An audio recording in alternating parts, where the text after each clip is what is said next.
front, Conrad Van Order, Molly Robinson along momentarily. The doors are going to open at 11 o'clock. You can enjoy the Mix and Match tacos, but more importantly, or as important, the fellowship you're going to get with our great Jocks listeners. So we appreciate our friends here at Social Taco. Happy Tuesday, Pat. How are you? Happy Tuesday. Welcome to the program. It's nice to be here. Great to be here. Great to see you, my friend. Oh, feeling great. Beautiful weather day outside. It's going to be 83, but we're going to get into the mid-70s, and it'll feel like fall here pretty soon. Yeah, there'll be a nice crowd, I imagine, out on the patio, but you can join us here on the terrace.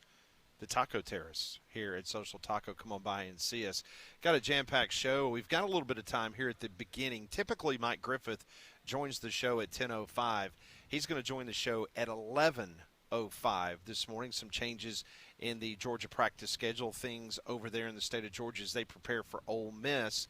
So our first guest won't be until 10:30. Ronnie Sanders, who is the publisher of Auburn Undercover, Auburn 247. He is going to join the program.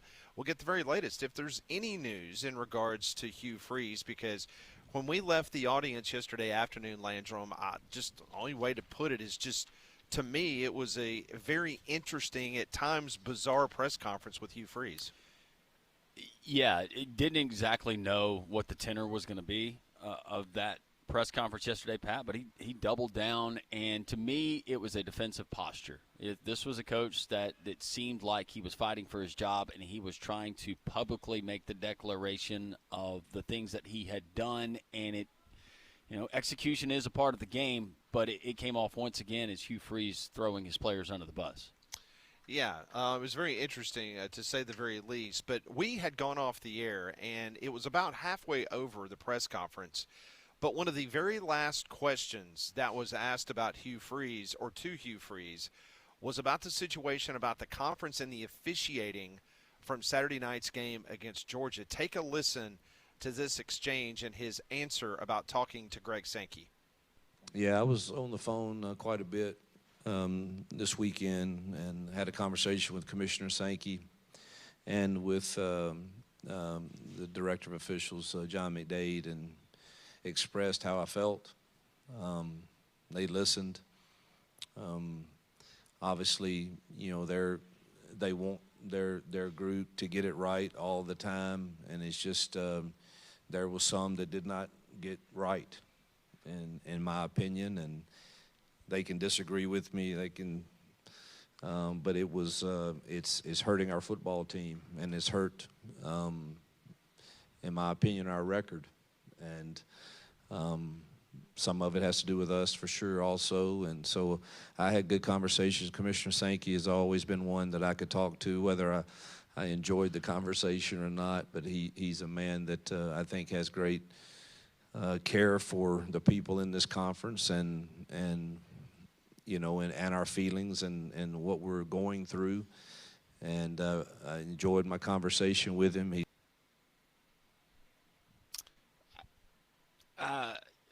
I guess you could look at it two ways. I look at it as you're asked about it.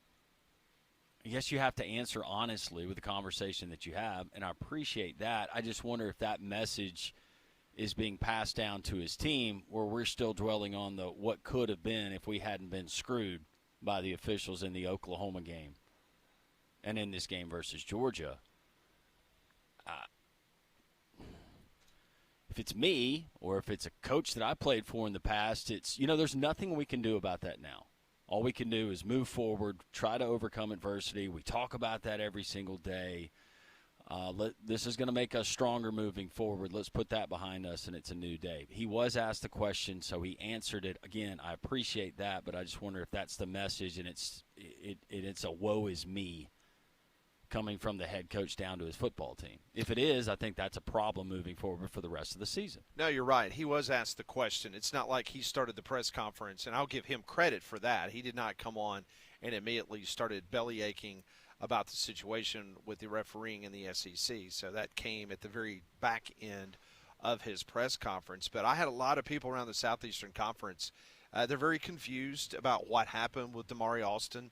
A lot of people went on social media, Conrad, in regards to his teammates on the team saying things in support of Damari Alston. So a lot of people very shocked that a team captain that was elected by the peers, by the players in that locker room, and then all of a sudden he is no longer a member of the football team. It's very interesting to say the least. Well, and I think, what you said there about the current players, it was just very interesting seeing them go on there. And, I mean, every intangible that you could say about a guy, great teammate, great person, great leader, supporting, some people, essentially insinuating that, yeah, we understand you're not getting the opportunity that you deserve here. So, yeah, you go and do what's best for you.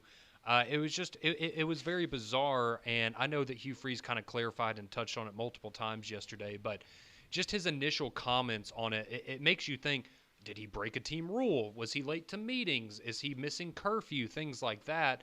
And, I guess we'll one day find out the true story, but it seems like just a guy that felt like he was being underutilized, wants to redshirt and make the most of his last college season. So certainly a bizarre situation and not a good sign, I would say, for the coaching staff when a team captain departs from the team and all of your current players are supporting his decision to do so. Well, it's also interesting to me, and you just brought it up, don't really know exactly why he was dismissed from the team. And we got the reason why Hugh Freeze said yesterday. But the question I have is there have been multiple players that have had dealings with the law that have been arrested. Some of them have been kicked off the team. Others have been given an opportunity to rehabilitate, I guess you could say, their college career, and they've been given the opportunities. I just wonder if a team captain was requesting to perhaps be redshirted, and maybe that didn't set well with the head coach, and maybe he decided, well, if you don't like my policies, then you can hit the road. Yeah, if you're going to be here, you're going to play and you're going to participate, and if not, then you can go and find somewhere else to play, and maybe Mario Alston chose option B. Yeah, absolutely. So not that we'll ever know, not that it's that important, because you're talking about a football team right now that is scuffling for wins. Excuses are hard to come by these days. I think Auburn people have been pretty patient, and based on the amount of money that they're putting towards this roster this year, and based on the fact that the head football coach bragged about how much money that they had put on that roster, and you can't get W's, then that's squarely on the head football coach. And the excuses of, hoping that luck will turn things around for your football team, that's not a very good strategy, especially in the toughest football league in college football. Well, and in the toughest football league with the smartest college football fans, and if you're trying to pull one over on Auburn football fans and try to convince them that, we're that close and getting over the hump, they realize that the talent's there. They see it. They know what the expectations are. And quite frankly, they have been more patient than they probably should have been, given some of the games last year that I think you should have won. And it falls squarely on the shoulders of Hugh Freeze and that coaching staff. Once again, it's rinse and repeat this year for Auburn. How many you can't keep kicking the can down the road. This is big business. You've got a roster that's how many millions of dollars that you've invested in. You've got a revolving door year in, year out. You know how long these guys are going to be there. You have other coaches that are seizing the day. Kurt Cignetti is a great example of what he's doing, but it's not even Kurt Cignetti and the guys that have reached an elite level of college football, at least for this season and last season. It's other coaches that are doing it. Why is Hugh Freeze not able to do it at Auburn? That's a question that John Cohen's got to ask. That's a question that the influential boosters have to ask. But I don't think there's that much wiggle room these days. If we're going to treat it like the NFL, you need to treat the person who runs your organization like the NFL treats theirs. And for some reason, maybe it's not all your fault, but it's just not working. We're going to give somebody else a try. No question about it. And speaking of John Cohen, and we're going to have Peter Raderkus on the program a little bit later in the show. Auburn is on the practice field this morning. Peter had a one-on-one with Auburn AD John Cohen, and the bizarre statements continue coming out of Auburn, this time from the athletics director. So he sat down with AL.com's Peter Raderkus, and he basically was asked about the status of embattled Tigers head coach Hugh Freeze. This is a direct quote from the athletics director. "I don't know if I'm going to walk outside and my car is going to start or not. I think it is. I have an expectation it will. But if my car doesn't start enough, then I will evaluate that and make decisions about my car. But that's my expectation at this point about our football program.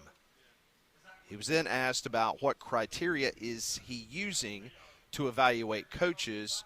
Cohen said the following, quote, "Is the locker room still buying in? Are we still bringing in the right types of student athletes, both out of the portal and from the high school and junior college ranks?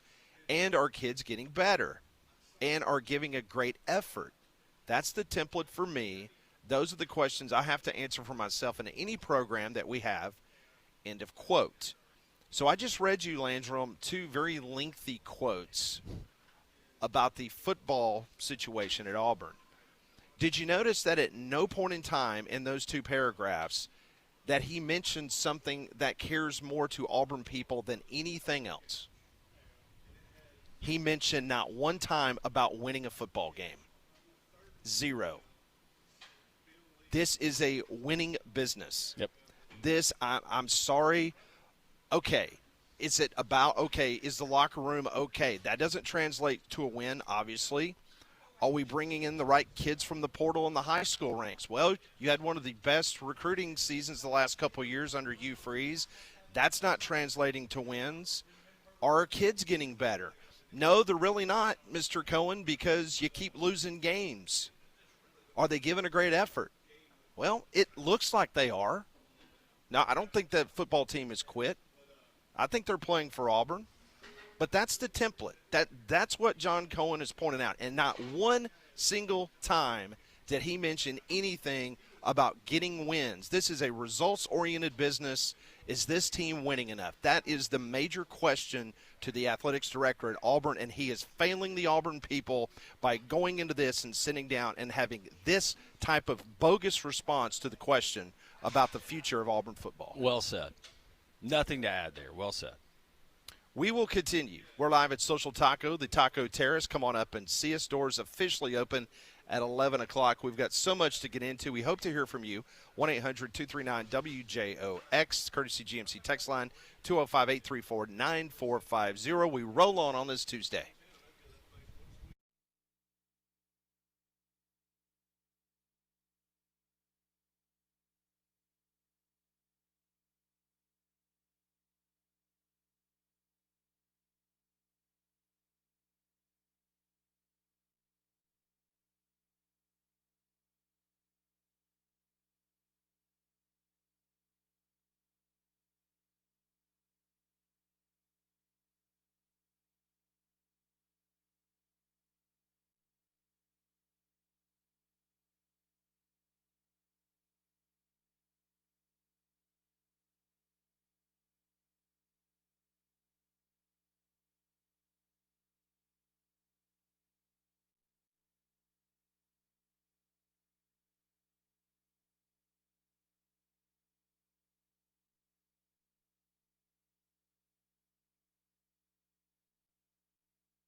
It is 10:16. Welcome back to the Tuesday edition of Three Man Front. Pat Landrum, we are live at Social Taco. Come on up and see us.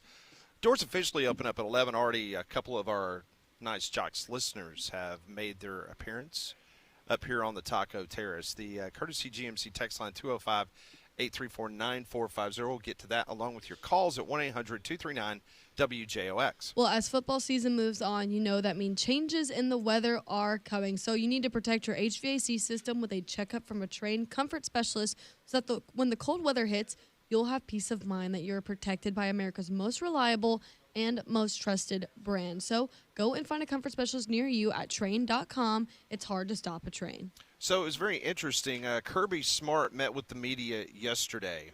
And take a listen to a question that in which was asked by a reporter to Kirby Smart in regards to the clapping incident or the timeout not called there at Jordan-Hare.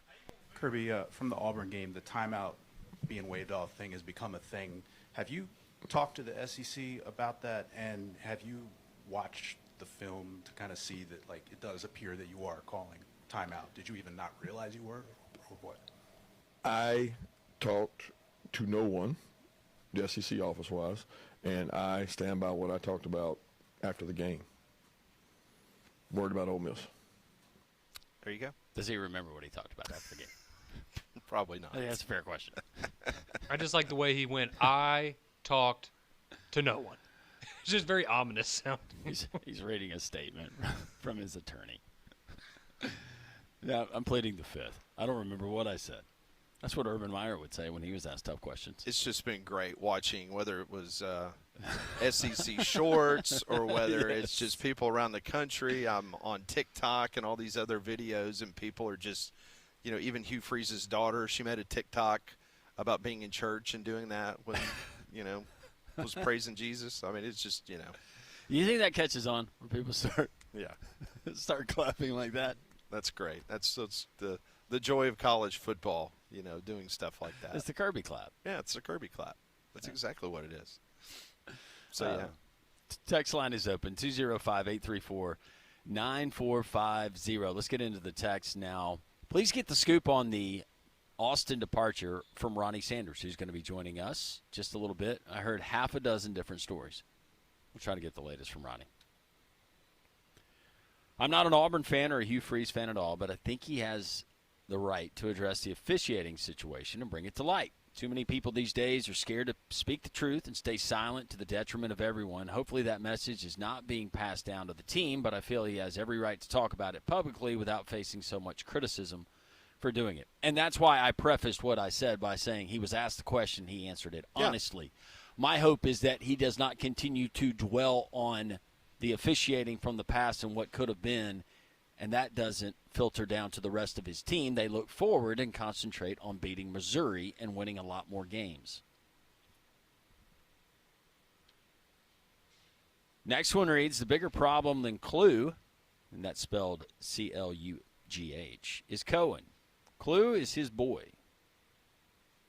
They are, I don't know if that's really derogatory and I can say, but they're brothers.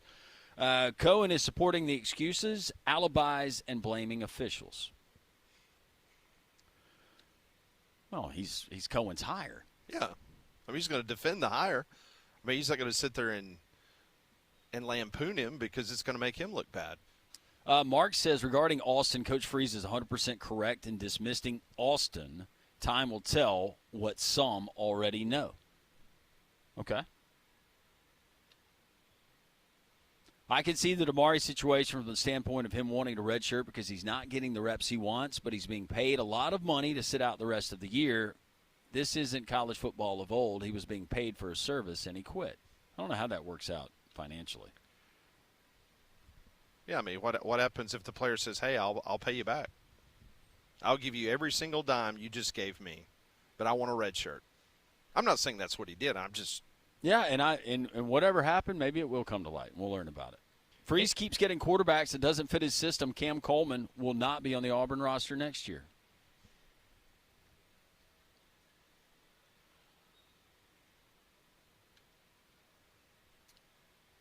Kirby is standing by his lie. Is it a lie if he believes it? Well, if you're Kirby, why would you ever come out and say anything other than what he said? Yeah. Yeah, Move no, on. I called a Concentrate on timeout. I beating Ole totally Miss. got away with that one. Ha-ha, joke's on Auburn. Why Drake would he wants say to that? know, guys, explain something to me. How is Billy Napier still the coach at Florida? Buyout. He beat the greatest SEC quarterback since Tim Tebow. That's how. You never know with that Florida team. They got, what, 6 games left?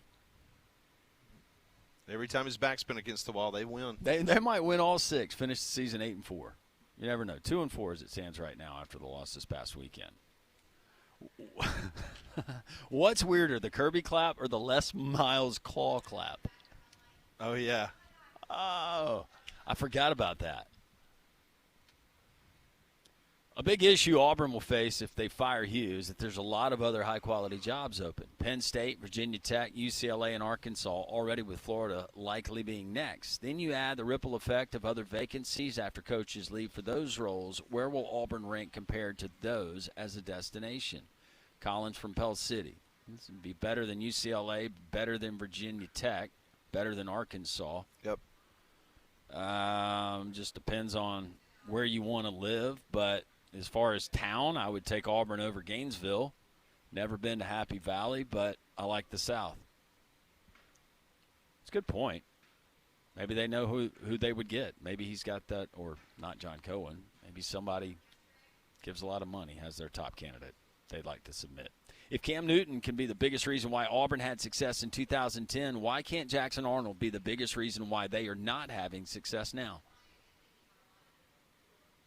Okay, well, what if it is Jackson Arnold? Okay. What if it is all Jackson Arnold's fault? Hugh Freeze went out and got his guy. This was the guy that he hand-selected that custom-fit his offense that he was going to run. Well, and don't you think that at this point in the season, if he thought that what he saw from Ashton Daniels or Deuce Knight in practice every week was significantly better than Jackson Arnold, at this point, would you not have put him in the game? And I understand that's not what people want to hear, but sometimes the reality is Jackson Arnold's the guy because you don't have faith that the other guys are going to be any better.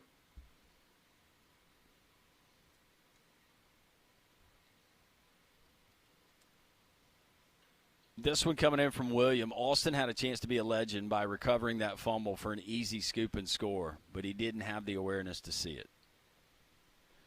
It was right there if you went back and watched. Woo! Richard wants to know, why didn't the referee simply stand by his timeout signal and tell Kirby not to argue about it? Great question. Because it's Kirby. Because it's Kirby. What would a standing ovation sound like with a Kirby clap? It would be kind of muted, right? You could do it on a golf course. Complete total chaos on the plains. Calling Cadillac to finish the season. We've seen that before. Zach in Huntsville is chiming in. Remember a couple of weeks ago he said that the ball bounced a couple of times their way this season. They would be 4-0. They had played 5 games at that point. LOL, the problem with diehard Auburn fans is they're always looking around wondering why they can't be us, rightfully so with the money they're spending. Whose arse do the fans want to blow smoke up? The administration, the boosters themselves for donating to the On to Victory? Why does Auburn plan on hiring mid-season in Freeze's place, or who? Don't the Barners understand they ran off a coach that was 3-5 in Auburn's national championship? The Iron Bowl. Roll Tide roll.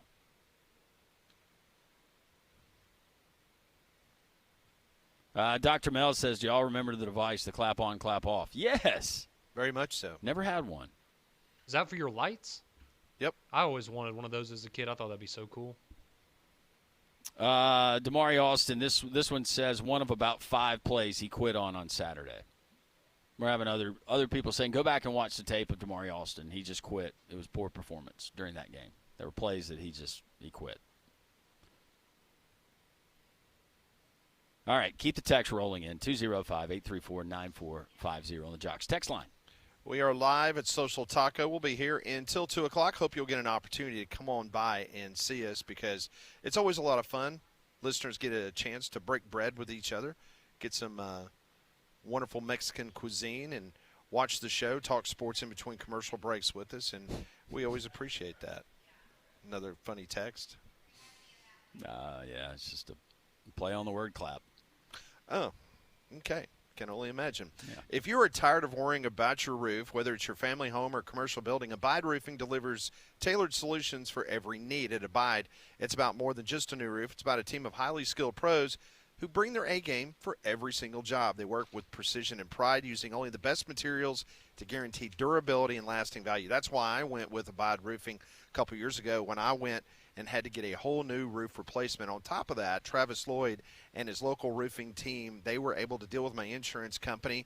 They dealt with them. I was able to get that new roof, and I have the peace of mind of knowing that I have the best quality workmanship, best quality products, materials, everything, guarantees, warranties, because I went through Abide Roofing. You can too. Simply call them at 205-941-6223. Take advantage, free consultation and estimate, no obligation, just solid advice. AbideRoof.com, 205-941-6223. The proprietor of Auburn Undercover, Ronnie Sanders, will get the latest from the Plains, what's going on, when he joins us next on Three Man Front.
It's 10:30. Welcome back in the Tuesday edition of Three Man Front. Every Tuesday we're live at Social Taco. You can come on by and see us. Doors open up at 11. We'll be here until 2 o'clock. 7 o'clock tonight. 7 o'clock? It's a margarita marathon. Yeah. We're expected to talk to Ronnie Sanders momentarily, trying to hook him up on the phone. He is the publisher of Auburn 247, and hope to catch up with him momentarily. We had him online, and I think we lost him, so we will try to get him hooked back up momentarily. Auburn a 2-point favorite over Missouri still? No. What is that line now? It is flipped. Mizzou is now a 2-point favorite. Okay. All right. Yes. And I was looking at this, did not realize this, but Auburn has not been favored in its last 6 SEC games. Last time that they were favored in an SEC game was against Vanderbilt last year, which Auburn lost 17-7. Yep. And I guess prior to that, it would have been the Kentucky game. Yep. Maybe they were favored on the road. Yeah. But here's the good news. It has been 329 days since Missouri has played a true road game. Can you believe that? 329 days since Mizzou. Last time they played a true road game was November 23rd against Mississippi State. So they played a bowl game, neutral site, and then they've been at home for the first, 27 games this season? Well, maybe Auburn can do what Alabama did last year when they welcomed Missouri into Bryant-Denny. Yeah. 34-0. Let's talk to the publisher of Auburn Undercover. Ronnie Sanders joins us now on the Higginbotham Hotline. Ronnie, I hope you're doing well on this Tuesday. I just wanted to start with Damari Alston. Is there any more information that whether Nathan King, Jason Caldwell, yourself, or anyone else from your website, is there any more information that you can share with our audience why Damari Alston was let go from the team? Well, I think it really came down to a decision that, if he plays in another game, he loses his red shirt, and Right. They haven't really utilized him and the way that he felt like he needed to be, and there's probably some truth in that. And so I think he just felt like, hey, look, I don't want to lose another year. And I think it really just kind of came down to that. Ronnie, you've been a coach. You know ball. You look at the expectations, the personnel that was brought in for Hugh Freeze and that system, that offense. What have you seen in the first 6 games versus what you thought you would see? I expected to see, I think Hugh Freeze said preseason that he expected to score, maybe it was after the Baylor game, I think he expected to score around 35 points a game, maybe more. And we certainly haven't seen that. The thing that really stands out to me is just, the mistakes they've made. Jackson Arnold has not been accurate. He holds on to the ball too long. Not so much against Georgia. I think in the not the Georgia game, but the previous game, he handed the ball to the backs a total of 8 times the entire game, and 4 of them were on 3rd and long. So you really weren't trying to run the ball with the backs. And I expected they'd be dynamic on offense. I thought they'd run the ball. I thought they'd throw the ball. I thought they would certainly find a way to get the ball to Cam Coleman, and they really haven't done any of those things. So, Ronnie, let's stay on the offensive side for a moment because it was a story for, I guess, a day or two in regards to the play calling, about the potential of maybe 3 different coaches on a different down calling a play or giving the input, or it just gave the appearance that it was going to be complete chaos on the offensive side of the ball. And after the Baylor game, there just has been no semblance of an offense that's going to potentially score 35 points. So my question is, who is calling the plays right now at Auburn? Well, I think Hugh Freeze, I don't think there's any question that Hugh Freeze is calling the plays. And, for those who are listening, we do a number of podcasts, do a number of shows every week. And Terry Bowden came on, we actually do Terry Bowden's show every Monday. And Terry had a great breakdown of how you call plays, the way it works during a game, because as many Auburn fans remember, he was certainly a prolific play caller back in the early 90s. But, you may have the running backs coach take care of or the offensive line coach take care of the run game. You may have the quarterback coach take care of the pass game, and at least, help with the game plan. But at the end of the day, there's one play caller. And, it's really hard. And again, reading between the lines, it looks like that Derek Nix does a lot of the run game. It looks like Kent Austin does the pass game. And then Hugh Freeze comes in and tries to call it. And it's discombobulated. And I don't know if he's not involved as much as he needs to be during the week, or if something is amiss somewhere. But and look, play callers will get feedback in between series, but very rarely is there a ton of communication in between plays, because especially when you're trying to go fast, it's next man up. Or it's next play up. You go, and then in between series, you're getting input. But I've never been in a situation where you have 3 guys calling plays, and I don't think that's the case now. Ronnie, John Cohen, Auburn's athletic director, he's going to publicly, I guess, somewhat defend the coach that he brought in, he hired, and Hugh Freeze. You would expect that, but from other influential people who give a lot of money, who have a say in that program, how disgruntled are they at the performance they've seen thus far? Well, I think, if you look at the money they've spent on the roster, there's certainly some, look, when you don't win games, people aren't happy. That being said, John Cohen has he's got a point. Look, if the officiating was horrendous, and that's being generous. You look at the Oklahoma game, you look at the Georgia game, and there's an argument to be made that the officiating cost Auburn both games. And if you're sitting here at 5-1, we're not having this conversation right now. There are obviously concerns about the offense, and there should be. But if you're sitting at 5-1, then you say, okay, well, I've got some things we can correct. But if you're coming off beating your rival that you haven't beaten in 8 years, and your second biggest rival, and you're 5-1, and you're in the middle of the conference race, and you're in the middle of the playoff race, you're feeling pretty good. Obviously, like I say, there are concerns on offense, but if you're sitting here at 3-3, that's not where you expect it to be. But I think from I've been there. Look, I've been fired 3 times in the middle of the season. So when I was doing this, and so a lot of times, I'm not sure if you remember back this far, but in 2004, there were a series of bad calls when I was at Florida. We were playing Tennessee, and they ended up kicking a last-second field goal to beat us. And really the officiating, we felt like, ended up costing us our jobs. And it wasn't just that game; it was a number of games. So that stuff's important. And I really, in this environment, the other thing people need to understand is this coaching cycle is going to be a bloodbath. And you've got several jobs already open. You've got big jobs that are going to open. You've got Florida that's probably going to open. You've got Penn State that's open. You've got a bunch of big-time jobs that are going to come open. This is not the year you want to be looking for a football coach. Ronnie Sanders joining us from Auburn Undercover. He's the publisher of that wonderful website. You can follow them, Auburn Undercover, on Twitter. All right, so let me ask you this. Missouri is not Georgia. You just laid out the fact that obviously Georgia's a different animal than the Missouri Tigers, but now Missouri's a favorite in this football game at Jordan-Hare Stadium.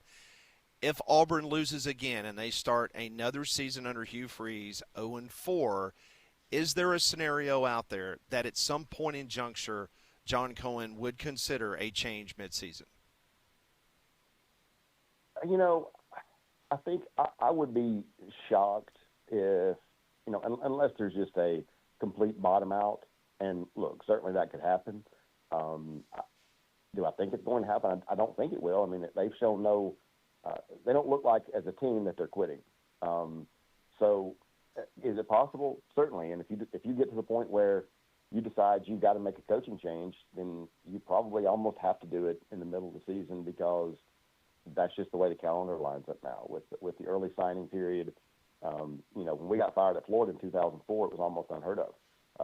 When Terry resigned at Auburn in '98, again, it was almost unheard of. And now, you look at all these jobs that are open. You want to get a head start on your coaching search and get rolling. So, is there a scenario? Yeah, but I think you've got to have more evidence than being 3-3 and the officials cost you 2 games. Now, look, if you come out and get beat 56-0 at home, that's a different animal. Then it looks like Gene Chizik and Vandy in his last year. Should the timeline, it used to be give a coach 5 years, and I know that Hugh Freeze, he inherited a terrible roster and the cupboard was bare. Get all of that. But with NIL, the transfer portal, you look at other programs that seemingly are turning over rosters from one season to the next and having remarkable turnarounds. For whatever reason, it's not happening at Auburn. Should our standard change and maybe the timeline be bumped up because of all of those considerations and not giving coaches maybe 5 years, 4 years, whereas we used to and that was expected? Well, I think that timeline has been getting shorter. We got, again, we had 2.5 at Florida. Sometimes, I think it's closer to 3 now. But yeah, look, you got to look around. You look at Indiana and the job that guy's done. You know, you look around the country look at Lane Kiffin and the job he's done cycling through quarterbacks. It doesn't seem to matter who he plays. He develops quarterbacks, and they're able to move the ball. So, look, I think every situation is different, and you've got to look at as the season progresses, and you've got to look at the entire body of work. And look, I think Hugh Freeze has done a terrific job in a lot of areas. He has replenished the roster. He has pretty good relationships with boosters for the most part. He fits the culture. People like him. He's a very likable individual. But at the end of the day, you got to win games. And so I think that it really depends on the trajectory of the season. But you know, if you look back, it's kind of a pattern. I mean, they lost games in the first year they shouldn't have lost. They lost games in the second year they shouldn't have lost. They've lost games in the third year they shouldn't have lost.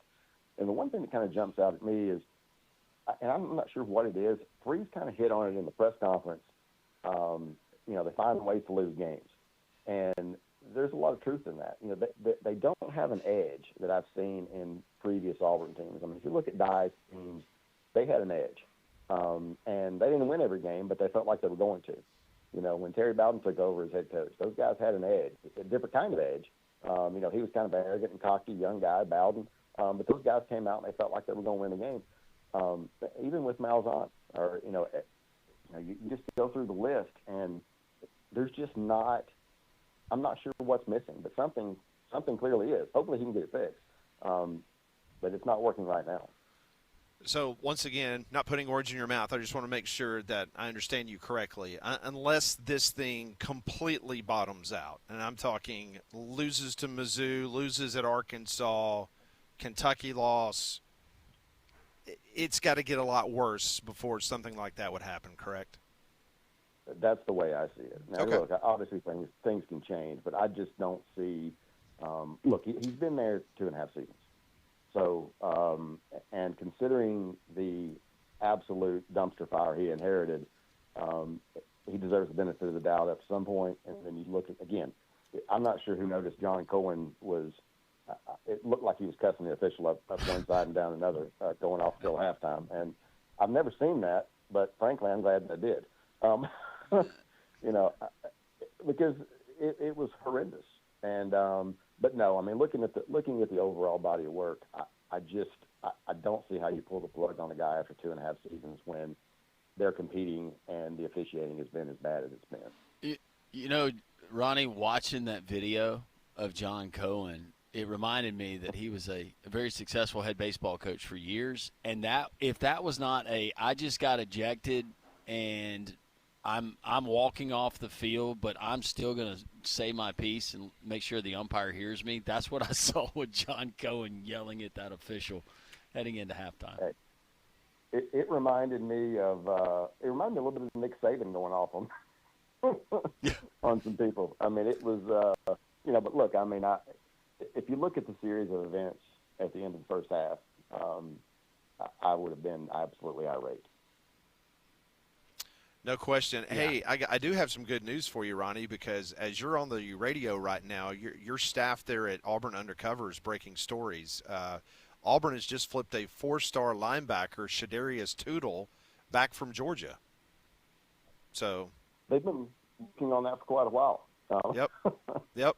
So that's committed for nearly a year before. Now Tootle is back with the Tigers. Tootle says he doesn't want to be a poodle. Yeah, guess not. He wants to be an Auburn Tiger.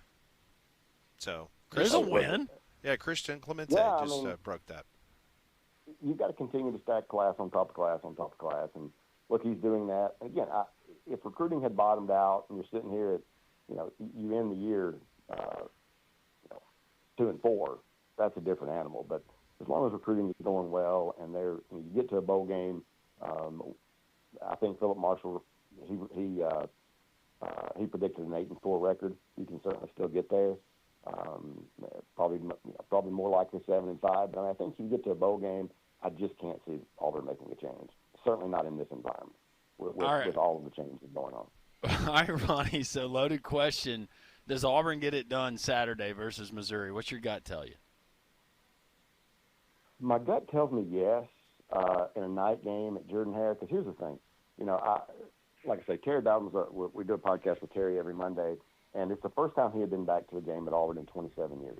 Wow. And the first, we did the podcast yesterday, and he was just completely overwhelmed by the atmosphere. He said, when I was coaching, he said, we're in the locker room. He said, so a lot of this stuff we didn't see. He said, it was absolutely electric.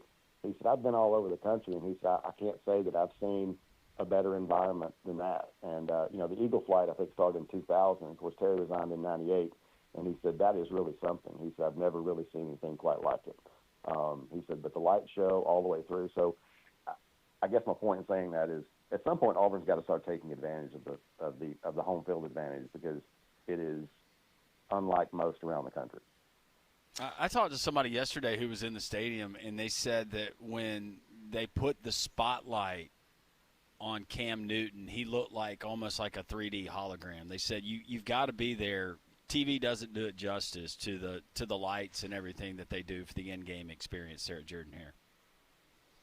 It's pretty phenomenal. I think my kids enjoy the light show, but more than they do the game. But it's an experience, and I think that look, the fans, the fact that Auburn continues to sell out games and show up in mass is a pretty amazing testament to the fan base, considering you're in the midst of you've had 4 consecutive losing seasons, and it's kind of, the world, college football is kind of upside down, especially in the SEC. I keep saying on our message board, Ole Miss and Missouri have turned into Auburn and Florida, and vice versa. That's a good comparison. Well, Ronnie, always appreciate your time. I know you got a podcast coming up. Always appreciate the insight. Ronnie Sanders, the publisher of Auburn Undercover. Thanks, Ronnie. Hope to talk to you soon. Ronnie. Good to be with you. Thanks. Appreciate it.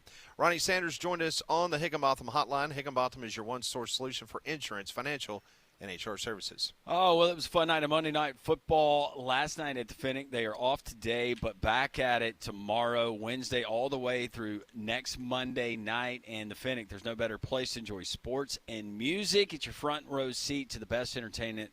They got an award-winning menu, from the shareables to the great wood-fired grilled burgers, the amazing wings. You want to go fork and knife, they have great steaks. They have some Gulf seafood that'll knock your socks off as well. Handcrafted cocktails, the video boards, the large screens. They have pool tables if you want to do that as well. But enjoy games, live entertainment, whether it's acoustic music, 5:30 to 8, Wednesday through Friday. Bands starting at 10 o'clock on Friday, and football throughout the weekend, pro and college. It's the Finnick, 1630 2nd Avenue South, opening tomorrow.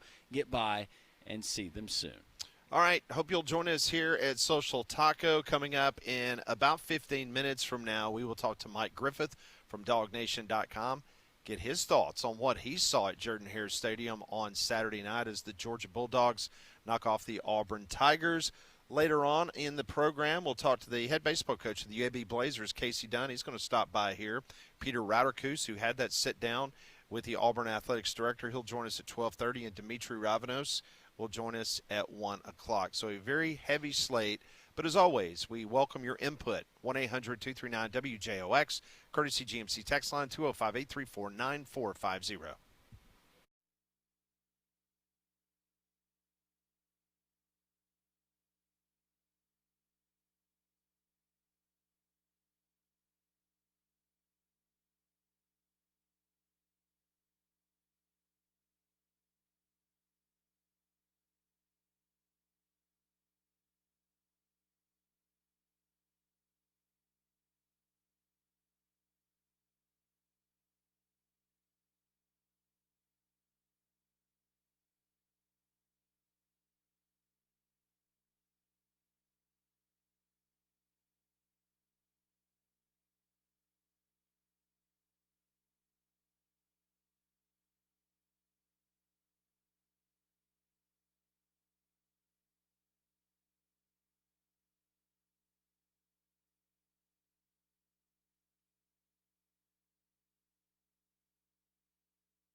10:53. Welcome back in. This is Three-Man Front on Jocks. Appreciate Ronnie Sanders joining the program. Mike Griffith will join us in about 5 minutes from now.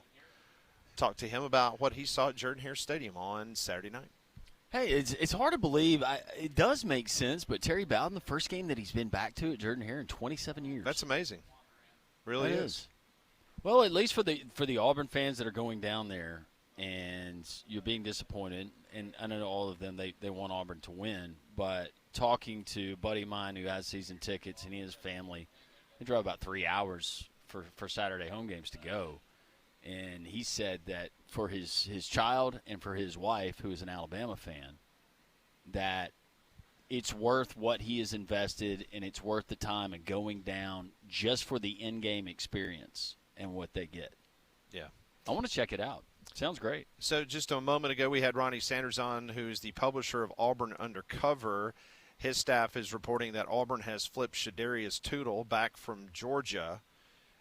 He was originally committed to Auburn. Then he flipped to Georgia. Now he has flipped back to Auburn. Also, according to Nathan King from Auburn Undercover, he was watching practice this morning. He said personnel-wise, freshman Alvin Henderson is now your third running back. He is no longer in a scout team jersey, which makes sense. That's Don's guy. Yeah, because Alston is gone. Ashton Daniels was the number 2 quarterback in team drills, for whatever that's worth.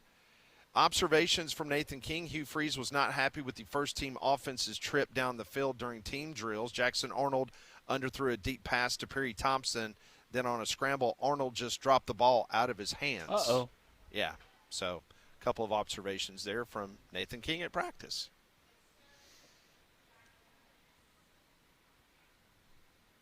Yeah, that doesn't it's practice. It is practice. I know teams that practice great and look terrible on Saturday, so Yep. maybe the opposite helps Auburn.